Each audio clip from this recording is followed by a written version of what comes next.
The November rain hadn't started yet, but Valentina could feel it coming. The sky over Manhattan hung low and gray, pressing down on the city like a held breath. She stood on the corner of 5th Avenue and 52nd Street, staring up at the obsidian tower that housed Whitmore and Associates, the most expensive law firm in New York, the kind of place where fortunes were divided and legacies destroyed with the stroke of a pen. She checked her reflection in the building's mirrored exterior. Perfect. The black Armani dress hugged her frame like armor, elegant but severe. Her dark hair was pulled back tight, emphasizing the sharp lines of her face, a face that had learned to hide everything. At 29, Valentina Moretti had perfected the art of the mask. 3 years ago, Dante Caruso had shattered her into pieces. Today, she would collect what he owed her. The smirk came naturally as she pushed through the revolving doors. The lobby was all marble and cold ambition. Her heels clicked against the floor with a rhythm that sounded like a countdown. The elevator ride to the 42nd floor felt eternal, and Valentina used every second to fortify herself. She thought about the last time she'd seen Dante, really seen him, not just glimpsed in newspaper photos or heard about through whispered rumors. Get out, Valentina. Get out and never come back. His voice had been ice that night. They'd been in his penthouse, the city lights sprawling beneath them like scattered diamonds. She'd found the photographs, evidence of things she was never supposed to see. Bodies, money, betrayals that went deeper than she could comprehend. You don't understand what you're looking at, he'd said, his hand gripping her wrist hard enough to bruise. And you never will. We're done. He'd had his men escort her out. She'd left with nothing but the clothes on her back and a heart that felt like shattered glass. For months she'd hidden, changed her number, moved apartments 3 times. Slowly, painfully, she'd rebuilt herself, and now he was dead. The elevator doors opened with a soft chime. The reception area of Whitmore and Associates was designed to intimidate. Floor-to-ceiling windows framed the Manhattan skyline. Abstract art that probably cost more than most people's homes hung on walls the color of gunmetal. A receptionist with a practiced smile gestured toward a set of double doors. Ms. Moretti? They're waiting for you in conference room A. Valentina's heart hammered against her ribs, but her face remained serene. She nodded and walked forward. The conference room was a cathedral of wealth and power.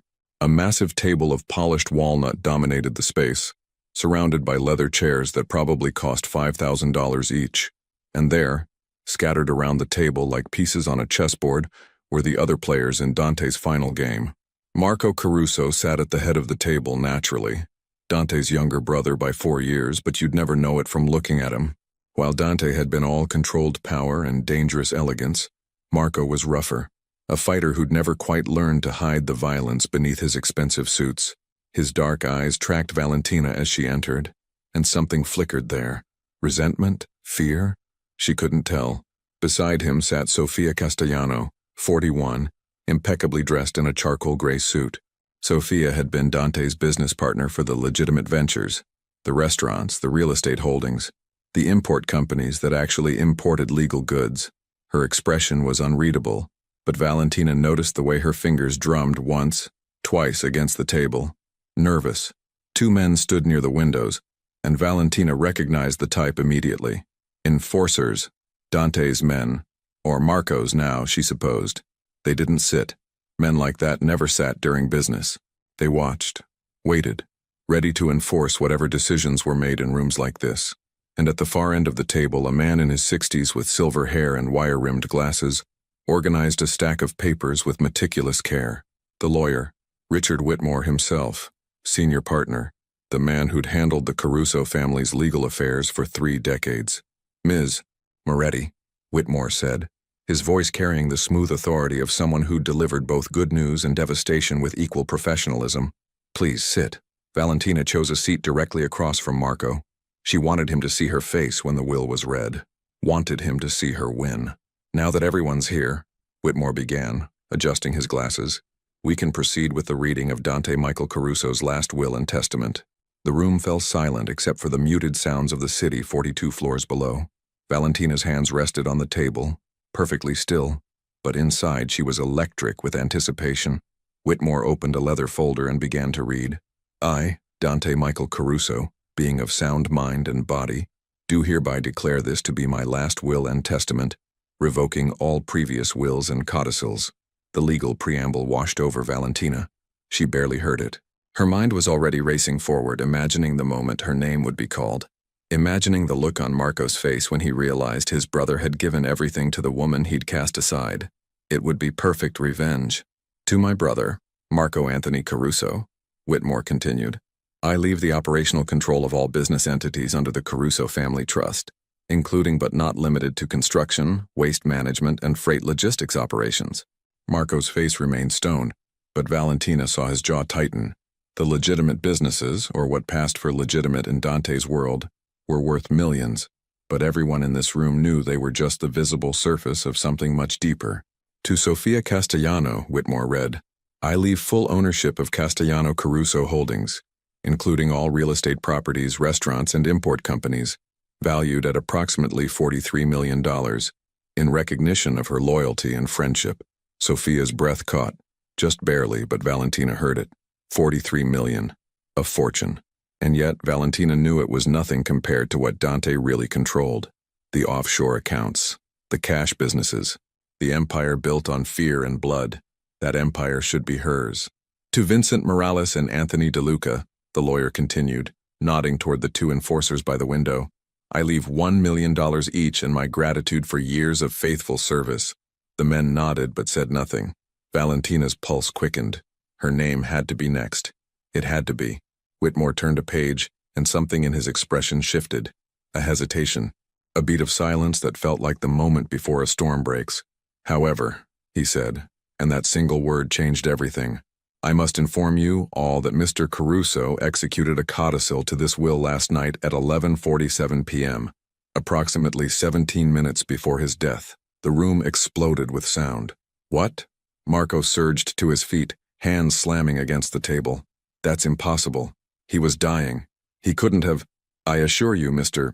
Caruso, it's entirely legal and properly witnessed, Whitmore said calmly, though Valentina noticed his hand trembled slightly as he reached for another document. Mr. Caruso was conscious and coherent when he contacted me at 11:30 p.m. I arrived at the hospital at 11:40 p.m. with two witnesses from my firm. He dictated the changes, signed the document, and it was notarized. Everything is in order. Valentina's smirk had frozen on her face. Her mind raced. 17 minutes before his death. Dante had been dying. Everyone knew that. The heart attack had struck him during a meeting, massive and catastrophic. He'd been rushed to Mount Sinai, barely alive. The doctors had given him minutes, maybe an hour, and he'd used those final minutes to rewrite his will. Why? The codicil makes the following changes, Whitmore continued, his voice cutting through the chaos. To Valentina Rose Moretti, I leave the contents of storage unit number 237 at Brooklyn Secure Storage, along with this sealed letter. He held up a cream-colored envelope, Valentina's name written across it in handwriting she recognized immediately. Dante's handwriting. Strong. Precise. Each letter formed with the same control he'd applied to everything in his life. That was it?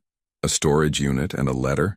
Valentina's hands clenched beneath the table, nails digging into her palms. Around her, she could feel the confusion rippling through the room. Marco had sat back down, but his face was flushed with anger. Sophia looked between Valentina and the lawyer, clearly trying to piece something together. What's in the storage unit? Marco demanded. I don't know, Whitmore admitted. Mr. Caruso was very specific that only Ms. Moretti should access it. He also left these instructions. He held up another paper. That must be read aloud now. The lawyer cleared his throat and read, Valentina, you're wondering why. You're angry. You think I've betrayed you one last time. But everything I did to protect you. The storage unit contains the truth. What you do with it will determine whether you survive the next 72 hours. Trust no one in this room. They all have blood on their hands, including the blood you think is mine. Open the letter alone. Read it carefully. And forgive me if you can. D.C. Silence crashed over the conference room like a wave. Valentina felt like the floor had dropped away beneath her. Her mind stuttered over the words. Whether you survive the next 72 hours? What did that mean? And the blood? They all have blood on their hands, including the blood you think is mine. What the hell does that mean? Marco's voice was dangerously low. He stood again, and this time the enforcers moved closer, as if anticipating violence. What game are you playing, Valentina? I don't know what he's talking about, she said, and was surprised to find her voice steady. I haven't seen Dante in 3 years. Convenient. Marco spat. My brother dies suddenly, and somehow you're here, collecting mysterious inheritances. Mr. Caruso, Whitmore interrupted firmly. Your brother's death was ruled a heart attack by the medical examiner. There's no mystery there. But Marco wasn't listening. He was staring at Valentina with an expression that made her skin crawl. Hatred. Pure, undiluted hatred. You poisoned him against me, Marco said quietly. Even from the grave, he chooses you over his own blood. That's not— Get out! Marco's voice was a whip crack. Take your letter and your storage unit and get the hell out of my sight. Valentina stood slowly, deliberately. She wouldn't give him the satisfaction of seeing her run. Whitmore handed her the sealed envelope and a small key, presumably to the storage unit. She took them, her fingers brushing against the paper that held Dante's final words to her. Ms. Moretti, Whitmore said quietly as she turned to leave. One more thing. Mr. Caruso asked me to tell you that your life depends on what you do next. He was very insistent about that. I suggest you take his warning seriously. The words followed her out of the conference room, down the elevator, through the lobby. By the time Valentina burst through the revolving doors onto Fifth Avenue, the rain had started. Cold, hard drops that felt like accusations. She walked 3 blocks before her legs gave out. She found herself in the doorway of a closed boutique, shaking, the envelope clutched in her hands.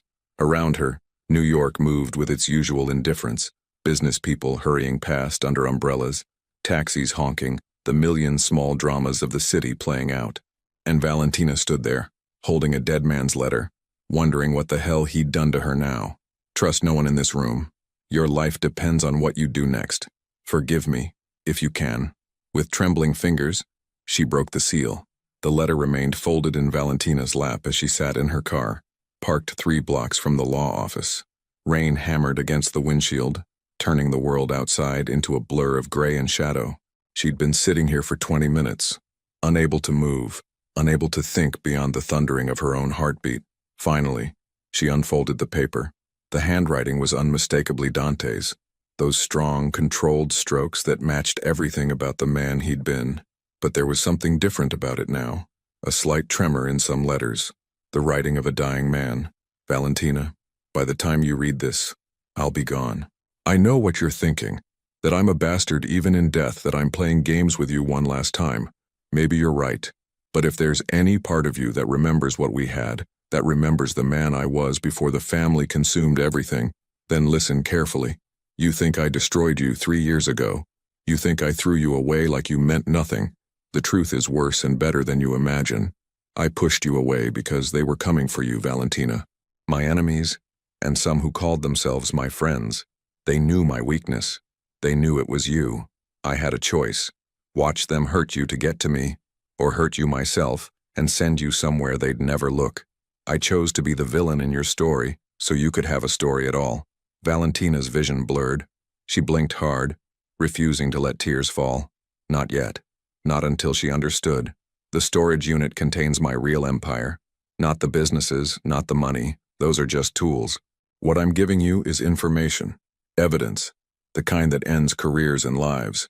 Every dirty cop on my payroll. Every politician I owned. Every rival family's secrets. And most importantly, the truth about my death. They killed me, Valentina. It wasn't a heart attack no matter what the medical examiner says. Marco ordered it. My own brother. He's been planning this for months, consolidating power, turning my people against me. He thinks he's won. He thinks inheriting my legitimate businesses gives him control. He's wrong. You have the real power now. Use it carefully. Trust Agent Rebecca Chen at the FBI. She's been investigating my organization for 2 years, and she's one of the few honest ones left. Show her what's in the storage unit. But Valentina, be smart. Marco will come for you the moment he realizes what you have. He can't let you live with this knowledge. I'm sorry. For everything. For the years I stole from you. For the woman you had to become because of me. For dying and leaving you with this burden. But you're stronger than you know. You survived me. You can survive this. The key opens Unit 237 at Brooklyn Secure Storage, Red Hook. Go tonight. Go alone. And whatever you find there, whatever you decide to do with it, know that my last thought was of you. I loved you. I love you still, even if you never believe it. D. The paper crumpled in Valentina's grip. Her breath came in short, sharp gasps. The rain outside seemed to intensify, as if the sky itself was mourning. He'd loved her. He'd pushed her away to save her. And now he'd given her the weapon to destroy the people who'd killed him. Or the weapon to destroy herself. Valentina looked at the key in her other hand. Small, silver, ordinary. It felt impossibly heavy. Go tonight. Go alone. She checked the time on her dashboard. 4:47 p.m. In Brooklyn, with rush hour traffic, it would take at least an hour to reach Red Hook. Longer in this rain. But Dante had said her life depended on the next 72 hours. That timeline had already started. Valentina started the engine. Brooklyn Secure Storage sat in an industrial wasteland near the waterfront. The kind of neighborhood where luxury condos hadn't quite reached yet, where old warehouses still stood like tombstones to a different era of New York. The rain had followed her across the bridge. Relentless. The facility was surrounded by chain-link fence topped with barbed wire. Security cameras dotted the perimeter. A single guard sat in a booth at the entrance, barely looking up from his phone as Valentina pulled up to the gate. "Help you?" he asked, his voice carrying the particular boredom of someone working the evening shift in the rain. "I have a unit here. Number 237. He checked his computer, squinting at the screen. Name? Valentina Moretti. His fingers clicked across the keyboard. A pause, then, "Yeah, okay. You're on the list. Added today, actually." He handed her a clipboard. "Sign here. Unit's close at midnight, but you can stay as long as you need." As long as she needed. She wondered if Dante had arranged that too. Probably. He'd always been thorough. The guard opened the gate, and Valentina drove into the maze of storage buildings. Unit 237 was in the back section, C building, 3rd floor. She parked in the nearly empty lot, grabbed a flashlight from her glove compartment, and stepped out into the rain. The building was brutally utilitarian. Concrete floors, fluorescent lights that buzzed and flickered, the smell of dust and old cardboard. Her footsteps echoed as she climbed the stairs to the 3rd floor. The hallway stretched before her, lined with identical orange doors, each marked with black numbers. 235, 236, 237. Valentina stood in front of the door, key in hand. This was it. Whatever was behind this door would change everything. She could turn around. She could throw the key in the East River and walk away. Rebuild her life for the second time. Stay away from the Caruso family and their blood-soaked empire. But Dante's words echoed in her mind. "They killed me." Marco ordered it. She inserted the key and turned. The lock clicked open. The storage unit was 10 feet by 10 feet, and it was full. Cardboard boxes stacked 4 high covered most of the floor space. A small folding table held a laptop, expensive, new, and a portable hard drive. On top of the nearest box, another envelope with her name on it. Valentina picked it up and tore it open. "Valentina, if you're reading this, you came. I wasn't sure you would, thank you. The laptop is clean, untraceable. Password is the date we met. You remember? The hard drive contains digital copies of everything in these boxes. Take it with you. Hide it somewhere safe. Start with box 1. It will explain everything. D. The date they met." Valentina's hands trembled as she typed. 05/17/2019. The laptop came to life. Box 1 sat at the front, marked with a red 1 in Dante's handwriting. She pulled it down and opened it. Files, dozens of them. Manila folders organized with obsessive precision, each labeled and dated. She pulled out the first one. NYPD Detective Michael Torres, Shield number 4872.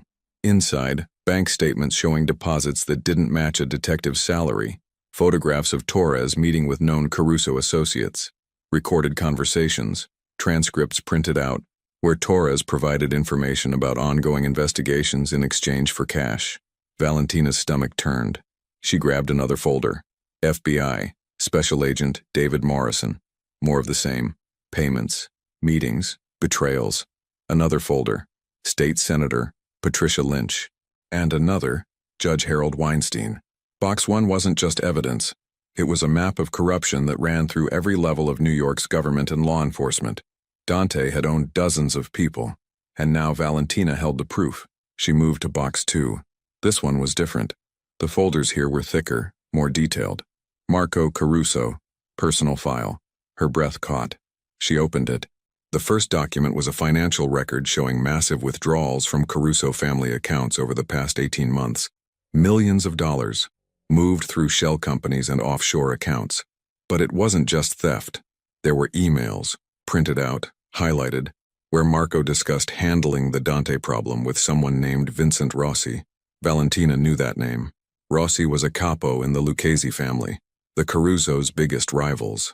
She read further. Her hands began to shake. Marco had been planning a coup.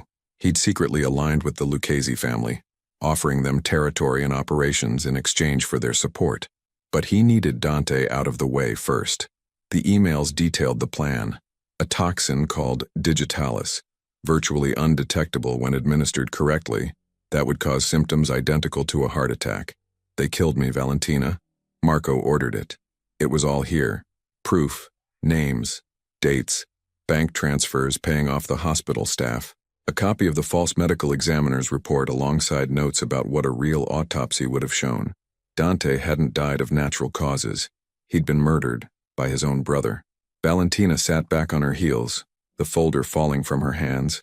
The fluorescent lights buzzed overhead. Outside she could hear the rain pounding against the building, steady and relentless. Everything Dante had written in his letter was true. She forced herself to keep going.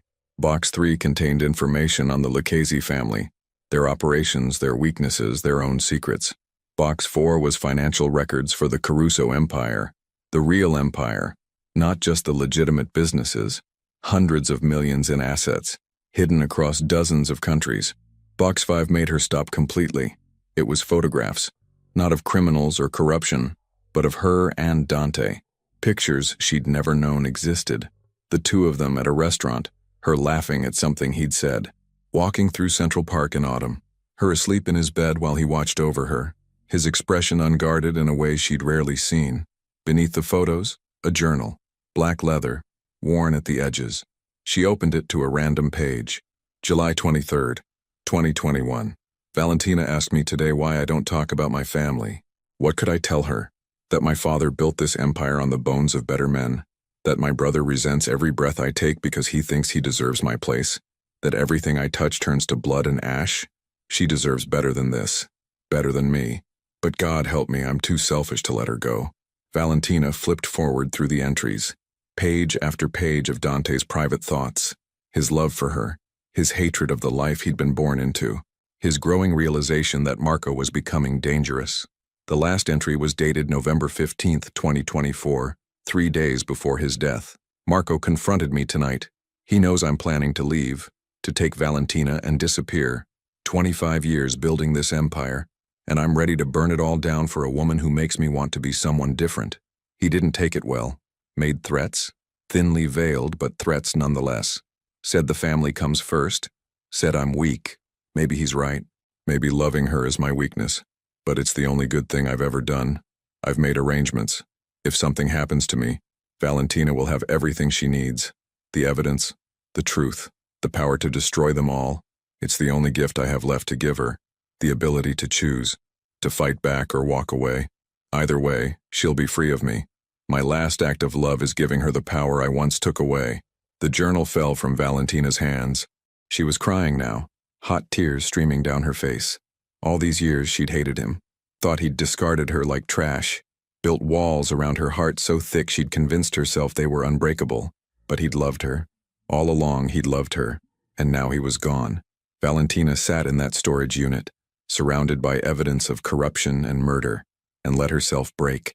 Great, heaving sobs that echoed in the concrete space, for the man she'd loved, for the life they might have had, for the impossible burden he'd left her with. When the tears finally stopped, she felt hollow, empty, but also, strangely, clear. Dante had given her a choice. She could take this evidence to the FBI, watch Marco and his co-conspirators go to prison, get justice for Dante's murder, or she could walk away, burn it all, pretend none of this existed, and build a life far away from the Caruso family's poison. She thought about the Valentina she'd been 3 years ago, young, naive, in love with a dangerous man, and blind to what that really meant, that Valentina would have been paralyzed by this choice. But she wasn't that woman anymore. Valentina stood, wiping her eyes. She carefully packed up the laptop and hard drive. She closed the boxes, memorizing their contents. Then she pulled out her phone and searched for a name. Rebecca Chen, FBI. The search returned an official FBI profile. Special Agent Rebecca Chen, Organized Crime Division. There was a contact number for the New York field office. Valentina stared at it for a long moment. Once she made this call, there was no going back. She would be declaring war on Marco Caruso and everyone who'd helped him. These people killed without hesitation. They'd already murdered Dante. They wouldn't think twice about killing her. But Dante had trusted her with this, had believed she was strong enough to see it through. She started to dial. Her phone buzzed. An incoming call from an unknown number. Valentina's blood ran cold. She stared at the screen, every instinct screaming danger. She let it ring once, twice, 3 times. Then, against her better judgment, she answered. "Hello?" Heavy breathing on the other end. Then a voice, digitally distorted. "We know you're at the storage unit, Valentina. We know what he left you. You have 48 hours to deliver all of it. Every file, every recording, every piece of evidence. To the address I'm about to text you. If you don't, you're next." The line went dead. Valentina's hands shook so badly she almost dropped the phone. A text came through immediately. An address in Queens. No other information. She stood frozen in the storage unit, suddenly aware of how isolated she was, how vulnerable. Brooklyn Secure Storage was nearly empty at this hour. No witnesses, no help. They knew she was here. They'd been watching. Valentina grabbed the laptop and hard drive, shoved them in her bag and ran. Down the corridor, down the stairs, her footsteps thundering. She burst through the exit door into the rain-soaked parking lot. Her car sat where she'd left it, dark and silent. She approached cautiously, checking the shadows between buildings. Nothing moved. The lot was empty except for 2 other cars parked near the entrance. She unlocked her car remotely, the lights flashing. No explosion, no ambush. She threw her bag in the passenger seat and started the engine, tires squealing as she accelerated toward the exit. The guard barely looked up as she flew past his booth. Only when she was back on the street, merging into traffic, did Valentina allow herself to breathe. Her mind raced. They'd been watching the storage facility. Maybe they had someone inside. The guard? One of the other tenants? It didn't matter how. What mattered was, they knew, and they'd given her 48 hours. Valentina drove aimlessly through Brooklyn, constantly checking her mirrors, taking random turns. Finally, when she was sure no one was following, she pulled into a 24-hour diner in Park Slope. Inside, the warmth and normalcy felt surreal. Families eating late dinners, a couple sharing dessert, the ordinary world spinning on, oblivious to the war she'd just stepped into. She ordered coffee she wouldn't drink and opened the laptop. Dante's hard drive contained hundreds of gigabytes of data. It would take days to go through it all properly, but she had hours, not days. Valentina started clicking through files, trying to understand the full scope of what Dante had collected. It was overwhelming. Years of evidence. Enough to bring down dozens of people across multiple crime families and corrupt officials. And someone was willing to kill her to keep it hidden. Her phone buzzed again. Another text. "The clock is ticking, Valentina. We're not patient people." She stared at the message, then did something that surprised even herself. She typed back, "I need proof. Marco killed Dante. Then we'll talk." The response came immediately. "You already have all the proof you need. 47 hours now." Valentina's coffee sat cold on the table. Outside, the rain had finally stopped, leaving the streets slick and reflective under the streetlights. She thought about Dante's last words to her in that letter. "You're stronger than you know. You survived me. You can survive this." She pulled up the FBI contact information again. This time, she didn't hesitate. She dialed the number. A woman's voice answered on the 3rd ring. "FBI New York Field Office, how may I direct your call?" "Special Agent Rebecca Chen, please. Tell her." Valentina took a breath. "Tell her Valentina Moretti is calling about Dante Caruso, and that I have something she needs to see." The coffee shop where Agent Rebecca Chen suggested they meet was deliberately anonymous. A Starbucks in Midtown, the kind of place where hundreds of people passed through every hour, and no one remembered anyone. Valentina arrived 15 minutes early, ordering a latte she had no intention of drinking, and claimed a table in the corner with a clear view of the entrance. It was 9:30 a.m. She'd been awake for 32 hours straight. After calling the FBI last night, Chen had agreed to meet but insisted on waiting until morning in a public place. "If what you're saying is true," the agent had said, her voice carefully neutral, "then you're in danger. Don't go home. Don't go anywhere predictable." Find a hotel, pay cash, and text me the meeting location in the morning. Valentina had followed the instructions, spending the night in a budget hotel in Queens, the laptop and hard drive hidden in her bag, a chair wedged against the door. She'd tried to sleep, but every sound in the hallway made her bolt upright, heart hammering. By dawn, she'd given up and started going through more files. What she'd found made her blood run cold. Now, clutching her untouched latte, she watched the door. Business people rushed in for their morning caffeine fix. Tourists studied the menu with exaggerated confusion. A mother tried to manage 3 young children while ordering. And then she saw her. Agent Rebecca Chen was exactly what Valentina expected and nothing like she'd imagined. Mid-30s, Chinese-American, dressed in a dark pantsuit that screamed federal agent but somehow managed to look approachable. She had sharp eyes that swept the coffee shop methodically before landing on Valentina. Their gazes locked. Chen approached carrying a tall black coffee. She sat down without invitation, her body language relaxed but alert. Up close, Valentina could see the fatigue around her eyes. This was a woman who'd seen too much and slept too little. "Ms. Moretti," Chen said quietly, "you look terrified. Is it that obvious?" "Only to someone who knows what to look for." Chen took a sip of her coffee. "Before we go any further, I need to tell you something. I've been investigating Dante Caruso's organization for 2 years. I knew who you were. We had surveillance photos of you and him together, back when you were involved." Valentina's hands tightened around her cup. "You were watching us?" "We were watching him. You were just in the frame." Chen's expression softened slightly. "For what it's worth, I always wondered if you knew what he really did. My instinct said no. You didn't have the look." "What look?" "The look people get when they're complicit. You looked in love. There's a difference." Chen leaned forward slightly. "So when you disappeared 3 years ago, I assumed he'd ended it. Probably for your own safety. Dante Caruso was a lot of things, but he wasn't careless with people he cared about." The words hit Valentina harder than she expected. She blinked back sudden tears. "He's dead." "I know. Heart attack. According to the ME." Chen's eyes narrowed. "But you called me, which means you don't think it was a heart attack." Valentina glanced around the coffee shop. No one was paying attention to them. She reached into her bag and pulled out a USB drive. She'd copied a portion of the hard drive's contents last night. "Everything you need is on here, but I need to tell you what I know first. Because once I hand this over, I can't take it back. Tell me." And so Valentina did. She told Chen about the will reading, about Marco's rage, about Dante's letter and the storage unit. She described the boxes of evidence, the proof of corruption spanning years and departments. And finally, voice dropping to barely above a whisper, she told Chen about Marco's plan to murder his own brother. Chen listened without interrupting, her face a careful mask of professional neutrality. But Valentina saw the way her knuckles whitened around her coffee cup when she mentioned the digitalis, the way her jaw clenched when she described Marco's alliance with the Lucchese family. When Valentina finished, Chen was silent for a long moment. Then, "Do you understand what you're telling me?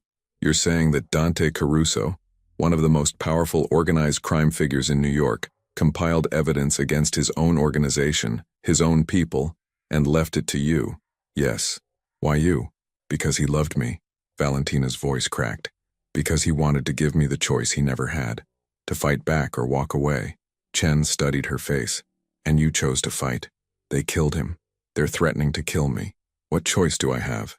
"There's always a choice, Ms. Moretti." Chen reached for the USB drive.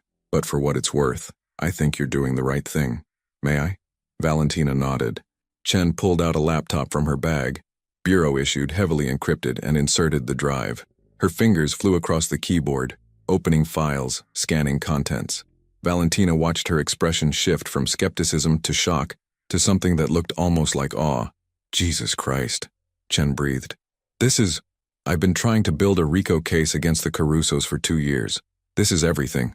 Bank records, communications, witness testimonies, and the corruption evidence." She looked up at Valentina. "Do you realize how many careers this ends? How many powerful people will want you dead when this goes public? One of them already called me last night. Gave me 48 hours to hand everything over." Valentina checked her phone. 42 hours now." Chen's expression hardened. "Did you recognize the voice?" "No. It was distorted. But they knew I was at the storage unit. They're watching me. Then we need to move fast." Chen closed the laptop. "I'm taking you into protective custody. Right now. We'll debrief you properly. Go through everything on that hard drive and build our case. But Ms. Moretti, Valentina, I need you to understand something. Once we start this, there's no stopping it. People will go to prison. People will die. And your life will never be the same. It already isn't.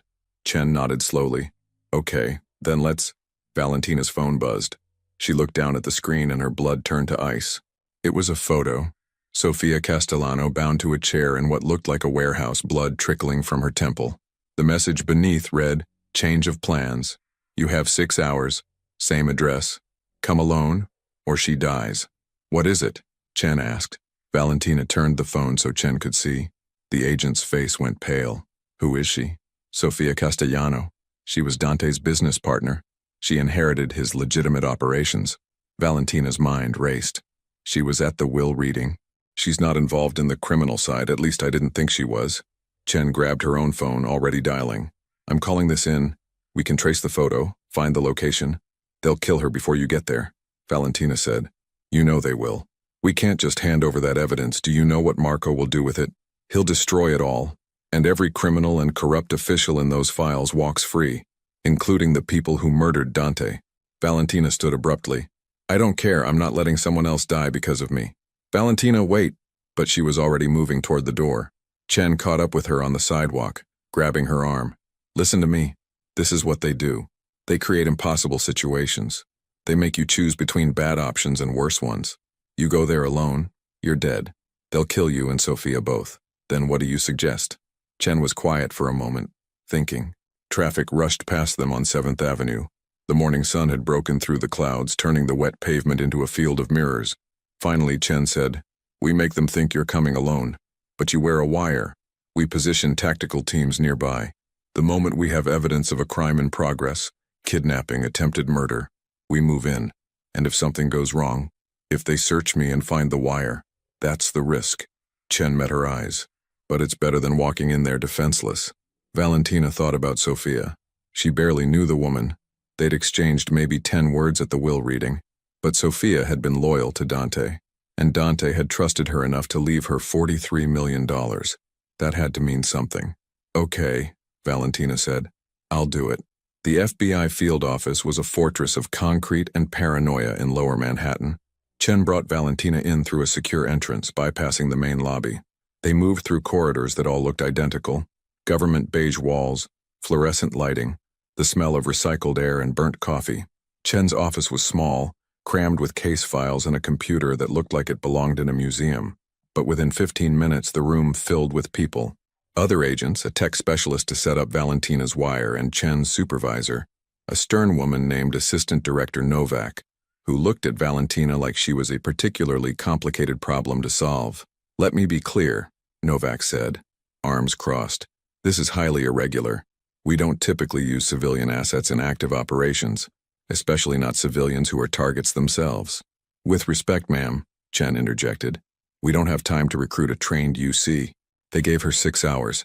We need to move now, or we lose both the witness and the evidence." Novak turned her sharp gaze on Valentina.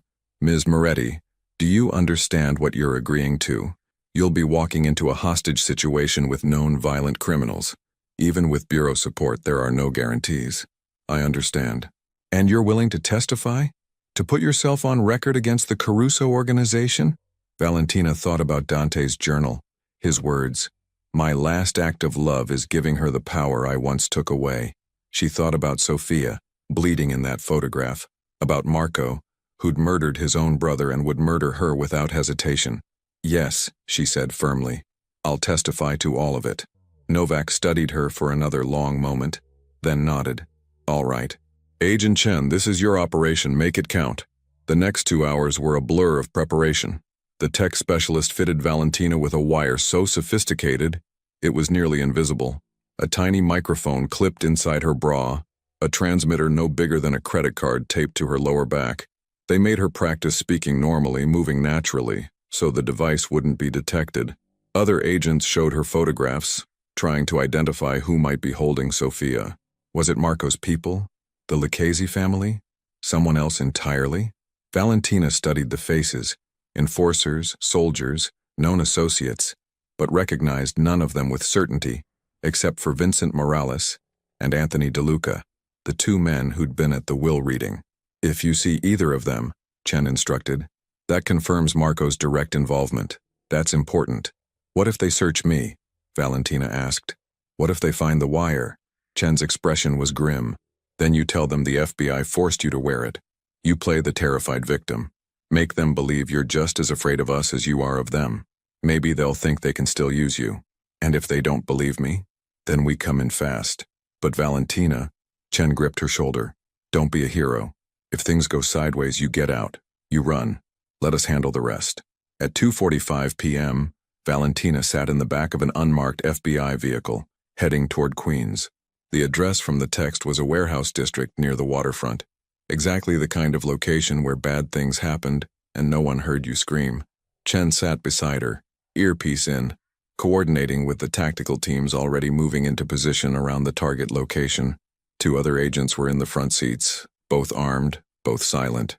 We'll drop you 3 blocks away, Chen explained. You'll walk in alone, just like they said, but we'll have eyes on you the whole time. Surveillance from the buildings across the street. Aerial support from a drone. The moment we see Sophia alive, the moment we have evidence, we move. Valentina nodded, not trusting her voice. Her hands were shaking. She clasped them together in her lap, willing herself to be calm, to be strong, to be the woman Dante had believed she could be. Her phone buzzed. Another text. Warehouse 17. South entrance. You have 15 minutes. That's our confirmation, one of the agents in front said. Warehouse 17. Tactical is moving to secondary positions now. The vehicle stopped. Chen turned to Valentina. Last chance to back out. I'm not backing out. Okay. Chen's voice softened. Valentina, listen to me. Dante Caruso was a criminal. He hurt people, destroyed lives. But what he did for you, leaving you that evidence, giving you the truth, that was real. That was love, in the only way he knew how to show it. Don't let his last act be meaningless. You survive this. You testify. You make sure his death means something. Tears burned in Valentina's eyes, but she blinked them back. I will. She stepped out of the vehicle. The warehouse district was exactly as bleak as she'd imagined. Abandoned buildings with broken windows, cracked pavement sprouting weeds, the smell of salt water and industrial decay. It was eerily quiet. No traffic, no people, just the distant cry of seagulls and the sound of her own footsteps. Warehouse 17 loomed ahead, a massive structure of corrugated metal and rust. The south entrance was a rolling door, partially open, revealing darkness inside. Valentina approached slowly, every nerve screaming at her to run. But she thought of Sophia, of Dante, of everything that had led her to this moment. She ducked under the door and stepped into the warehouse. The interior was vast and dim. Scattered light filtered through holes in the roof. Old shipping containers were stacked haphazardly, creating a maze of metal corridors. And there in the center of the space, illuminated by a single work light, sat Sofia Castellano. She was still tied to the chair, but she was alive. Her eyes met Valentina's across the distance, wide, terrified, pleading. Ms. Moretti, the voice came from behind a container. So good of you to join us. A figure stepped into the light and Valentina's blood ran cold. It was Marco Caruso, but he wasn't alone. Vincent Morales and Anthony DeLuca flanked him, both armed, and behind them, emerging from the shadows, were 3 other men Valentina didn't recognize, all carrying guns, all watching her like predators watching prey. I came alone, Valentina said, hating how her voice shook. Let her go. Marco laughed, a sound devoid of humor. You think I'm stupid? You think I don't know you went to the FBI? He pulled out his phone and held it up. On the screen was a photo. Chen and Valentina sitting in Starbucks that morning. I have people everywhere, Valentina. Even in places you think are safe. Valentina's mind raced. Someone had been watching. Someone had photographed their meeting, which meant Marco knew about the USB drive. Knew Chen had seen the evidence. The FBI forced me to meet with them, Valentina said, trying to keep her voice steady. They knew about the storage unit. They threatened to arrest me if I didn't cooperate. Is that right? Marco stepped closer. His face was a mask of rage barely contained. And what did you tell them? Nothing. I didn't have time to tell them anything. You sent me that picture of Sophia before I could. Liar. The word was a whip crack. Marco was in front of her now, close enough that she could smell his cologne. Expensive. Suffocating. My brother always did have terrible taste in women. He thought you were special, thought you were different from all the other whores who threw themselves at him for his money. He died calling your name. Did you know that? Marco's smile was cruel. I was there, in the hospital. Watched the digitalis do its work. Watched him clutch his chest and gasp. And you know what his last word was? Valentina. Not his brother. Not his family. You. Valentina felt like she'd been punched. You bastard. You killed your own brother. I freed the family from a weak leader. Marco grabbed her jaw, forcing her to look at him. Dante was going to destroy everything our father built. Going to run away with you like some lovesick teenager. He forgot what he was. What we are, I reminded him. The FBI knows. Valentina spoke clearly, making sure the wire picked up every word. I gave them copies of everything. All the evidence. The proof that you murdered Dante. Your deals with the Lucchese family. Everything. Marco's eyes narrowed. Then, moving faster than she expected, his hand shot out and grabbed her jacket, yanking it open. His fingers found the wire taped to her back. Well. He ripped it free, held it up for everyone to see. Hello, Agent Chen. I hope you're listening. He crushed the device under his heel. Valentina's heart stopped. The wire was destroyed. The FBI could no longer hear what was happening, but they could see. Chen had said they had visual surveillance. They knew things had gone wrong. They had to be moving in. Did you really think I wouldn't search you? Marco said softly, dangerously. Did you think I was as stupid as my brother? No, a new voice said from behind them. But I thought you might be too arrogant. Everyone turned. Sofia Castellano had somehow freed one hand and pulled a small gun from her boot. She aimed it directly at Marco. Drop your weapons. All of you. For a moment, no one moved. Then Marco started laughing. Sofia, loyal Sofia, you're going to shoot me. If I have to. Sofia's hand was steady. I was loyal to Dante, not to you. He told me what to do if anything happened to him. Told me to protect Valentina. So that's what I'm doing. You're outnumbered 6-1. Yes, Sofia agreed. But I only need to shoot you. Once you're dead, maybe these other men will remember who really pays their salary. The standoff stretched. Valentina could hear her own heartbeat thundering. Where was the FBI? Why weren't they moving? Then she heard it. The distant sound of vehicles approaching fast. Sirens. Multiple sirens. Marco heard it too. His expression shifted from smug confidence to fury. Kill them! Kill them both! Everything happened at once. Vincent Morales raised his gun. Sofia fired, the shot deafening in the enclosed space. Morales went down, screaming, clutching his shoulder. The other men scattered for cover. Marco grabbed Valentina, using her as a human shield, his own gun pressed against her temple. Everyone stop, he roared. The warehouse's main door exploded inward. FBI agents poured through, weapons drawn, wearing tactical gear. FBI, drop your weapons. But Marco was already backing toward a side exit, dragging Valentina with him. I'm walking out of here, he shouted.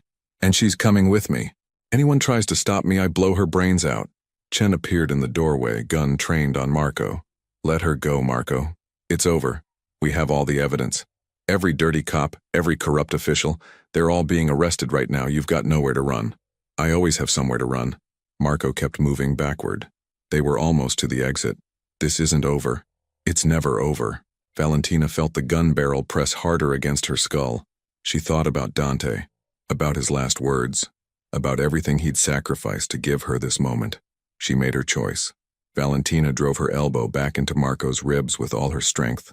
It wasn't much. She wasn't trained in combat, but it was enough. His grip loosened for just a second and she threw herself forward, dropping to the ground. Chen fired. The shot caught Marco in the shoulder, spinning him around. He fired back wildly, bullets ricocheting off metal. FBI agents returned fire. Marco went down, blood spreading across his expensive suit. And then it was over. Agents swarmed the warehouse. Vincent Morales and the other men were being handcuffed. Sofia was freed from her chair, immediately surrounded by agents checking her for injuries. Chen rushed to Valentina, helping her to her feet. Are you hurt? No, I don't think so. Valentina's ears were ringing from the gunfire. Everything felt surreal, like she was watching herself from outside her body. Across the warehouse, paramedics were working on Marco. He was alive, wounded, but alive. As they loaded him onto a stretcher, his eyes found Valentina's. Pure hatred burned there. This isn't over, he spat, blood on his teeth. You think you've won? You've just started a war. Chen stepped between them. The only war that's over is yours, Marco. Take him away. As the paramedics wheeled him out, Valentina felt her legs give out.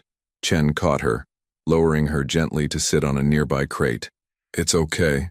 You're safe now, it's over. But Sophia, being checked by EMTs nearby, caught Valentina's eye. There was something in her expression, a warning, a knowledge of how these things really worked. It wasn't over. Not really, not yet. Men like Marco Caruso didn't go down quietly. They had resources, lawyers, connections that ran deeper than anyone knew. The evidence would put him away, yes. But his organization was vast, his allies numerous. Valentina had survived the battle, but the war was just beginning. Chen seemed to read her thoughts. We'll protect you, she said quietly. Protective custody, new identity if you want it, whatever you need. What about Sophia? Her too. Anyone Dante trusted will keep safe. Valentina looked around the warehouse, at the agents securing the scene, at the blood on the concrete floor, at the afternoon light filtering through the damaged roof. She thought about the girl she'd been 4 years ago, falling in love with a dangerous man. That girl was gone, burned away by betrayal and grief and the impossible weight of the truth. In her place was someone harder, someone who'd faced down a killer and survived. Someone who'd chosen to fight when running would have been easier. Dante had given her power. Now she knew what to do with it. I'll testify, she said to Chen, against Marco, against everyone in those files.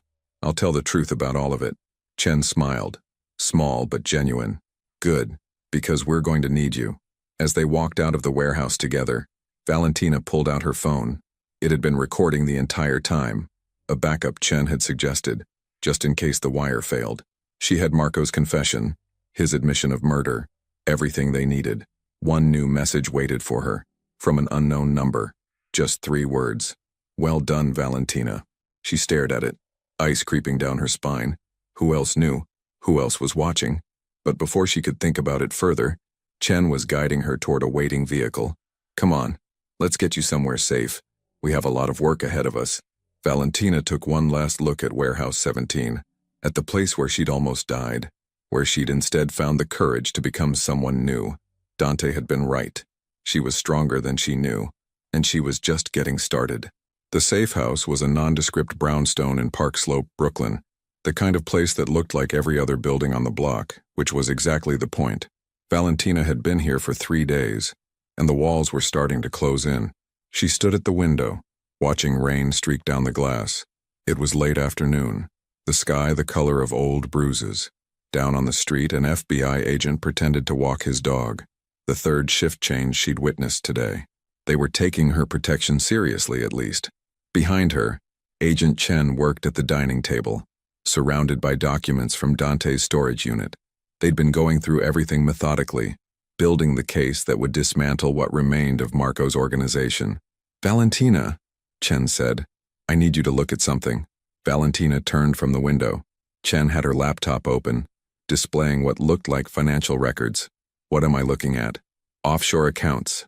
Dante kept meticulous records of every transaction Marco made over the past 18 months. Chen pointed at the screen. But look at this one. $3 million transferred to an account in the Cayman Islands 2 days before Dante died. The account belongs to someone named Elena Volkov. The name meant nothing to Valentina. Who is she? That's the problem. We can't find her. No criminal record, no known address in the U.S., nothing. But Dante flagged this transaction with a note. Insurance policy. ER. Chen looked up. Do you know what ER means? Valentina shook her head. Dante had a lot of secrets, even from me. Well, whatever this is, Marco paid a lot of money for it, and Dante thought it was important enough to. Chen's phone buzzed. She glanced at the screen, and her expression shifted. It's Novak. I need to take this. She stepped into the next room. Valentina returned to the window, her mind churning. $3 million.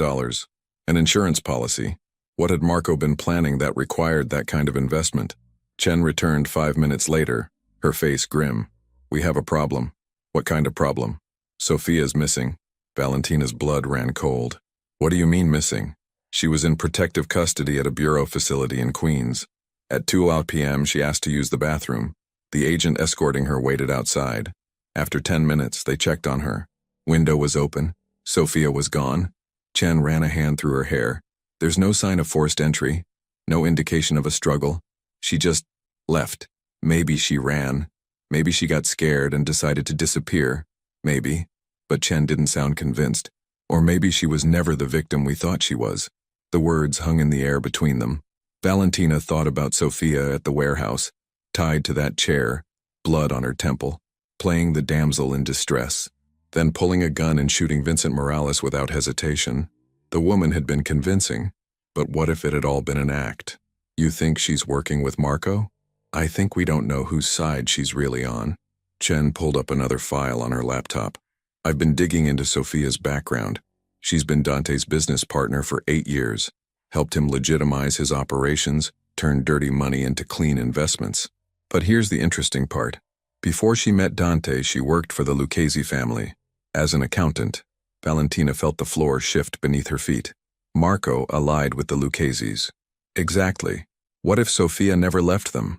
What if she was inside Dante's organization all along, feeding information to his enemies? But Dante trusted her. He left her $43 million. Or he was testing her. Think about it. If Sophia was a plant, giving her that much money would force her to show her hand eventually. And Dante left you the evidence that would expose everyone, including her. Chen met Valentina's eyes.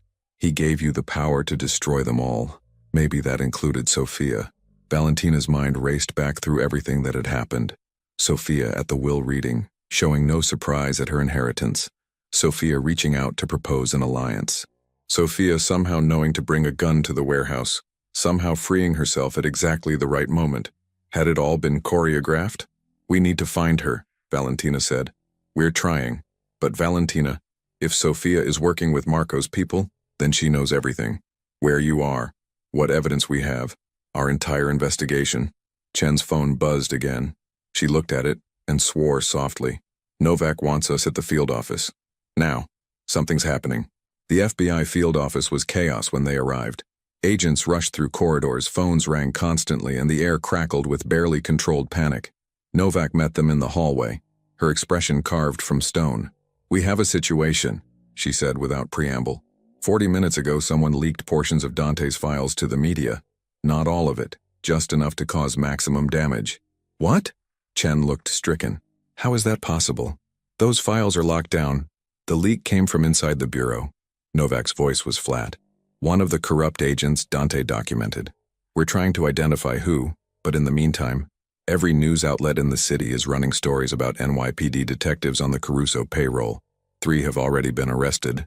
2 more are in the wind. Valentina felt sick. This is going to expose everyone. That's the point. Someone wants chaos. They want our investigation compromised, witnesses intimidated, evidence called into question. Novak turned her sharp gaze on Valentina. Ms. Moretti, I need you to understand something. The people in those files, corrupt cops, crooked lawyers, dirty politicians, they all have something to lose. Some of them will cooperate to save themselves, but others will fight back. And right now, you're the person who can hurt them most. You're saying they'll come after me. I'm saying they already are. We've intercepted chatter about a contract. $500,000 to whoever delivers you, dead or alive, to Marco's people. The number hit Valentina like a physical blow. $500,000. That was enough to motivate every criminal and desperate person in the city. Chen stepped closer. We can move you. Different safe house, maybe out of state. It won't matter. Sophia's voice came from behind them. Everyone spun. Sofia Castellano stood at the end of the hallway, flanked by 2 agents. She looked exactly as she had at the warehouse. Elegant, composed, completely in control. But there was something different in her eyes now. A hardness that hadn't been there before. How did you get in here? Novak demanded. I walked through the front door. Sophia smiled slightly. Told them I had information about Marco's operations, which I do. But first I needed to make sure Valentina was safe. You escaped protective custody, Chen said coldly. Why would we trust anything you say? Because I'm not your enemy. I never was. Sophia looked directly at Valentina. Dante told me this would happen. He said if he died, everything would fall apart. The FBI would investigate, Marco would strike back, and you would be caught in the middle. He asked me to do whatever it took to keep you alive. By disappearing, by making us think you'd betrayed us, by finding the one person who could actually stop Marco. Sophia pulled a phone from her pocket and held it up. I spent the last 3 days tracking down Elena Volkov, the woman Marco paid $3 million to, 2 days before Dante died. I found her. Novak moved closer.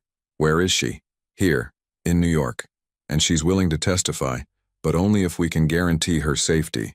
Because Elena Volkov isn't just some contract killer or accountant. Sophia's smile turned cold. She's Marco's wife, his secret wife, and she knows everything. The revelation hit like a bomb.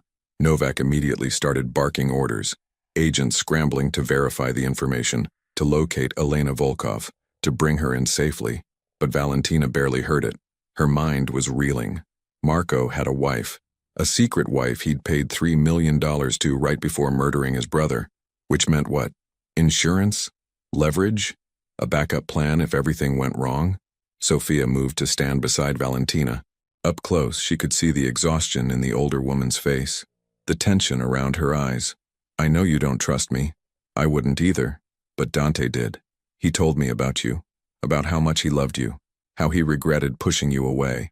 He said if anything happened to him, I should make sure you survived, so that's what I'm doing. Why didn't you just tell us this from the beginning?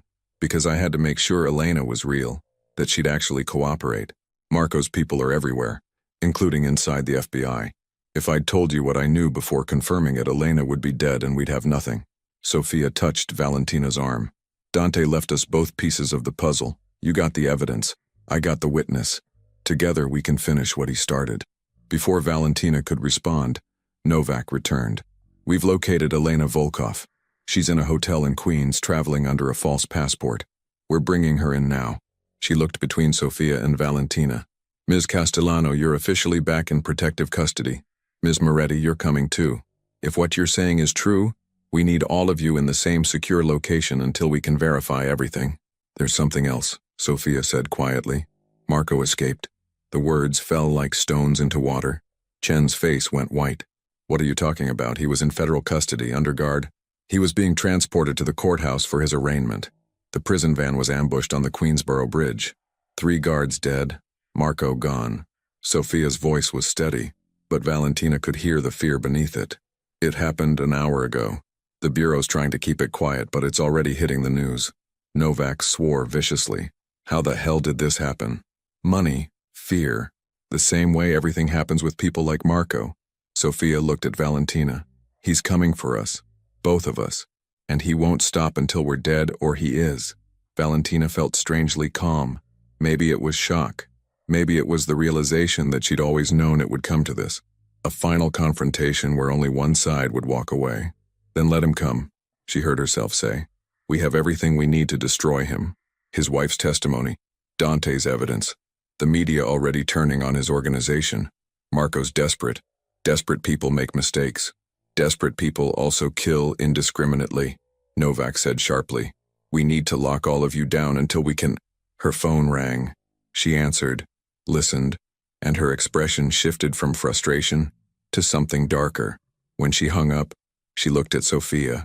Elena Volkov is dead. Someone got to her before our agents arrived. Single gunshot to the head, professional execution. The hotel room was clean. No witnesses, no evidence. Whoever did this knew exactly where she was. Silence crashed over them. Their key witness, gone. The insurance policy Marco had paid for, cashed out permanently. Without Elena's testimony, they had evidence, but no one to connect Marco directly to the digitalis poisoning. No way to prove premeditation. He killed his own wife, Chen breathed. To protect himself. No. Sophia's voice was ice. He killed her because someone told him where she was. Someone in this building. She looked around at the agents, the busy office, the controlled chaos. Marco has people everywhere. We're not safe here. Novak's jaw set. Then we end this now.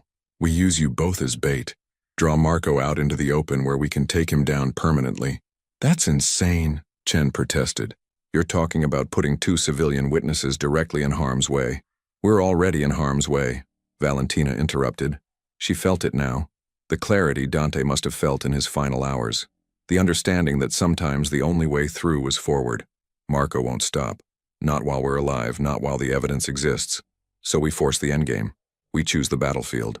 Sophia nodded slowly. Dante used to say the same thing. Never let your enemy choose when or where the war ends. You choose. Novak looked between them. You're sure about this? No, Valentina admitted. But I'm doing it anyway. All right. Novak pulled out her phone. Then we do it properly. Controlled environment, maximum tactical support. We make Marco think he's winning right up until the moment we close the trap. She started typing rapidly. I know a place. Red Hook Pier. Isolated, easy to secure, multiple sightlines for our snipers. We leak the location through one of our suspected corrupt agents, make sure it gets back to Marco. When? Sophia asked. Tonight. Midnight. We don't give him time to plan, time to bring in more people. Just him and whoever he can scramble on short notice walking into a kill box we control. Novak looked up. But I need absolute commitment from both of you. No backing out once this starts. Valentina thought about Dante's last letter. You're stronger than you know. You survived me. You can survive this. I'm in, she said. Sophia nodded. So am I. Then let's end this, Novak said. As agents began mobilizing around them, Chen pulled Valentina aside. I need to tell you something, just in case things go wrong tonight. Don't. Whatever you're about to say sounds like a goodbye, and we're not doing that. Valentina, we're going to survive this. Both of us. We're going to testify, put Marco and everyone else away, and then I'm going to figure out how to live a normal life again. Valentina surprised herself with a small laugh. Whatever that means. Chen smiled, genuine warmth breaking through her professional composure. Okay, but for the record, you're one of the bravest people I've ever met. Dante was right about you. The words stayed with Valentina as they prepared for the operation. As she was fitted with body armor beneath her jacket, given instructions on where to stand and when to move, briefed on hand signals and emergency protocols. The FBI was preparing for war, and she was the bait at the center of it. Sophia caught her eye across the room. The older woman raised her hand in a small salute. Acknowledgement, respect, solidarity. Valentina returned it. They were ready. At 11:30 p.m., Valentina and Sophia climbed into an unmarked FBI vehicle. The drive to Red Hook took 20 minutes, moving through a city that glittered with ordinary life, people in restaurants, couples walking home from bars, the normal rhythms of a Wednesday night in New York. None of them knew what was about to happen at the pier. The waterfront was deserted when they arrived. Fog rolled off the East River, thick and cold, turning the world into a scene from a noir film. Red Hook Pier stretched into the darkness, old wooden planks creaking under their weight. Shipping containers were stacked nearby, perfect cover for the FBI tactical teams Novak had positioned throughout the area. Positions, everyone. Novak's voice came through their earpieces. Ms. Moretti, Ms. Castellano, you're center stage. Remember, we need Marco to incriminate himself on tape. Make him talk about Dante, about the murder, about everything. We get his confession. We have him. Valentina and Sophia stood in the middle of the pier, exposed and vulnerable. The fog swirled around them. Somewhere in the darkness, FBI snipers watched through night vision scopes. Other agents waited in the shadows, ready to move. But for now, they were alone. Are you scared? Valentina asked Sophia quietly. Terrified, Sophia admitted. But I've been terrified for 8 years, working alongside Dante, knowing what he really was. This is almost a relief, knowing the fear will end tonight, one way or another. Valentina understood that. The fear had become so constant it was almost background noise. Tonight would bring clarity, resolution, an ending. At 11:57 p.m., headlights appeared in the distance. We have movement, Novak's voice said. Multiple vehicles approaching. Stay calm, stay in position. The headlights grew closer. 3 black SUVs pulled up to the pier's entrance, stopping about 50 yards away. Doors opened. Men emerged. Valentina counted 8 of them, all armed, all moving with the confidence of people who'd done violence before and would do it again. And at the center, stepping into the foggy light, was Marco Caruso. He looked different than he had at the warehouse. The expensive suit was gone, replaced by dark tactical clothing. His shoulder was bandaged where Chen had shot him, but he moved without hesitation. His face was a mask of cold fury. Valentina, he called across the distance. Sophia, I have to admit I'm impressed. Not many people would be stupid enough to face me directly. We're not stupid, Valentina called back. We're done running. Marco laughed, the sound echoing off the shipping containers. Done running? Or done living? Because that's what tonight is. The end of both of you and the end of my idiot brother's final attempt to destroy this family. Dante didn't try to destroy the family, Sophia said, her voice carrying clearly. He tried to save it. From you. Save it? Marco started walking toward them, his men fanning out behind him. He was going to abandon everything. Run away with this whore. He gestured at Valentina. And let the empire our father built crumble. He forgot what we are, what we've always been. Murderers, Valentina said flatly. You're murderers, and you killed your own brother because he wanted something better. Marco stopped about 20 feet away. This close, Valentina could see the madness in his eyes. The fury of a man who'd lost control and was trying to take it back through violence. I freed him, Marco said softly, from weakness, from the delusion that people like us can ever be anything other than what we are. Dante thought love could save him. It just made him soft, made him vulnerable. His hand moved to the gun at his hip. I won't make the same mistake. Then do it, Valentina heard herself say. Shoot me. Just admit what you did first. Tell me how you murdered Dante. Make his death mean something. For a moment, Marco just stared at her. Then, incredibly, he smiled. You want a confession? Fine. I'll give you one. Dante was poisoned with digitalis. Slow-acting, undetectable unless you know what to look for. I slipped it into his coffee the morning he died. Watched him drink it down. Watched him think he was having a heart attack. I was there when he died, Valentina. Heard him call your name. And you know what I felt? Relief. That finally, I was free of him. The words hung in the fog. That's enough. Novak's voice cut through the night. FBI, drop your weapons. You're surrounded. Floodlights exploded to life, turning the pier into day. FBI agents emerged from behind containers, weapons drawn. Red laser sights dotted Marco's men. The trap had sprung perfectly, but Marco didn't drop his gun. Instead, he raised it, pointing directly at Valentina. You think I'm afraid of prison? I'd rather die right here than spend my life in a cage. Everything slowed down. Valentina saw Marco's finger tighten on the trigger, saw Sophia move, trying to shield her, saw the FBI agents shouting, closing in, and then she heard the crack of a gunshot, not from Marco's gun, but from somewhere behind her. Marco jerked backward, a red bloom spreading across his chest. His gun fell from nerveless fingers. He looked down at the wound, then up at Valentina, his expression almost confused, like he couldn't believe this was how it ended. He collapsed. FBI agents swarmed the pier. Marco's men, realizing they were outnumbered and outgunned, dropped their weapons and surrendered. It was over in seconds.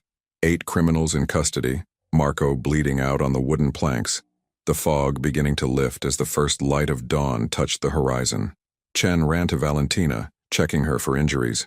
Are you hit? Are you okay? I'm fine, Valentina's voice broke. Is he dead? Paramedics rushed past them toward Marco. One checked his pulse, worked quickly, then looked at Novak and shook his head. Marco Caruso, who'd killed his brother and threatened to burn down everything Dante had built, was gone. Sophia stood nearby, looking down at Marco's body. It's over, she said quietly. Finally, it's over. But as the fog cleared and the sun began to rise over Red Hook, Valentina wasn't sure that was true. Yes, Marco was dead. His organization was shattered. The corrupt officials were being arrested. Justice of a sort had been served. But Dante was still gone, and nothing would ever bring him back. Chen touched her arm gently. Come on, let's get you out of here. As they walked back toward the FBI vehicles, Valentina took one last look at the pier, at the place where it had all ended, where the game Dante had started with his final will had reached its conclusion. She'd survived. Against impossible odds, she'd survived. Now came the hard part, learning how to live. 6 months later, spring had finally arrived in New York. Valentina stood outside Columbia University's School of Social Work, watching students stream past her with their backpacks and coffee cups, their young faces full of purpose. She clutched her acceptance letter, the real one this time, not just the dream she'd carried for so long. Her phone buzzed. Sophia, coffee after your tour? We need to discuss the Tribeca property. Valentina smiled. Sophia Castellano had become an unlikely ally. Together, they'd transformed Dante's legitimate businesses into something genuinely clean. The restaurants thrived. The real estate portfolio expanded. The import company actually imported legal goods now. They'd built something real from the ashes. Ms. Moretti? A young woman approached hesitantly.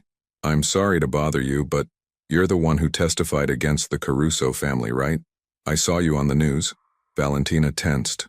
old instincts flaring. But the woman's face held only curiosity, maybe admiration. Yes, that was me. That took incredible courage. My sister was caught up with dangerous people. Seeing you stand up like that, it helped her find the strength to leave. The woman smiled. Thank you. She walked away before Valentina could respond. Courage. Was that what it had been? Or just survival, dressed up in nobler clothing? Valentina wasn't sure anymore. The trial had been brutal. Weeks of testimony, reliving every moment, facing down the remaining members of Marco's organization, who glared at her from the defendant's table. But she'd done it. Every single one of them had been convicted. Agent Chen said it was the biggest organized crime prosecution in New York history. 37 people indicted, 29 convicted. The NYPD had cleaned house. 3 corrupt FBI agents were facing federal charges. Even Judge Weinstein had resigned in disgrace. Dante's evidence had changed everything. Later, sitting across from Sophia in a cafe near Washington Square Park, Valentina watched the older woman review financial reports with the same precision she'd once used to launder Dante's money. But now those skills served legitimate purposes. The Tribeca property closes next week, Sophia said. We'll renovate, flip it within the year. Projected profit is $2.3 million. She looked up. Your half goes into your trust fund, as usual. At this rate, you'll be financially secure for life. I don't want his money, Sophia. It's not his money anymore, it's yours. You earned it. Sophia's expression softened. Dante would be proud of you. What you've built. Who you've become. This is what he wanted. For you to be free to choose your own path. Valentina traced the rim of her coffee cup. Do you think he knew? That it would end the way it did? I think he knew Marco would try to kill him. And I think he prepared the best gift he could. The truth and the power to decide what to do with it. Sophia paused. He loved you, Valentina. Imperfectly, dangerously, but genuinely. Let that be enough. After Sophia left, Valentina walked to Greenwood Cemetery. She made this trip once a month now, not from obligation but from something gentler, understanding maybe, or acceptance. Dante's grave was simple, despite his wealth. A granite headstone, his name, his dates, nothing about what he'd been or done, just a man who'd lived and died. Valentina placed fresh flowers beside the stone, white roses, his favorite. I got into Colombia, she told him quietly. Starting in the fall, social work program. I want to help people get out of situations like what we had, give them choices. The spring wind rustled through the cemetery trees. Somewhere birds sang. I forgive you, she said, for pushing me away, for the secrets, for leaving me with this impossible burden. I understand now. You gave me the only gift you knew how to give, freedom, even if it came wrapped in pain. She sat on the grass beside his grave, letting the sun warm her face. 6 months ago, she couldn't have imagined this peace, this ability to remember him without drowning in grief or rage. But time had softened the edges, let her see the complicated truth of what they'd been to each other. A love story, a tragedy, a war, all of it tangled together. Her phone buzzed. Chen, drinks tonight? I have news about the Senator Lynch case. Valentina typed back. Can't. Classic Colombia. Tomorrow? Chen. Perfect. Proud of you, by the way. Standing, Valentina brushed grass from her jeans. She took one last look at Dante's grave, at the name carved in stone, the flowers she'd brought, the peaceful spot beneath the old oak tree. Goodbye, she whispered. Not forever. She'd come back. But each visit, the weight grew lighter. Each month, she belonged a little less to his memory and a little more to her own future. As she walked through the cemetery gates, Valentina pulled out the acceptance letter and read it again. Columbia University, a master's degree, a career helping others escape the darkness she'd survived. Dante had given her power. She'd chosen redemption. His last will had been rewritten in those final hours. But so had hers, written in blood and courage and the stubborn refusal to let the past define her future. The city stretched before her, vast and full of possibility. Valentina stepped into it, no longer running, no longer hiding, just moving forward, one deliberate step at a time into the life Dante had died to give her, free at last.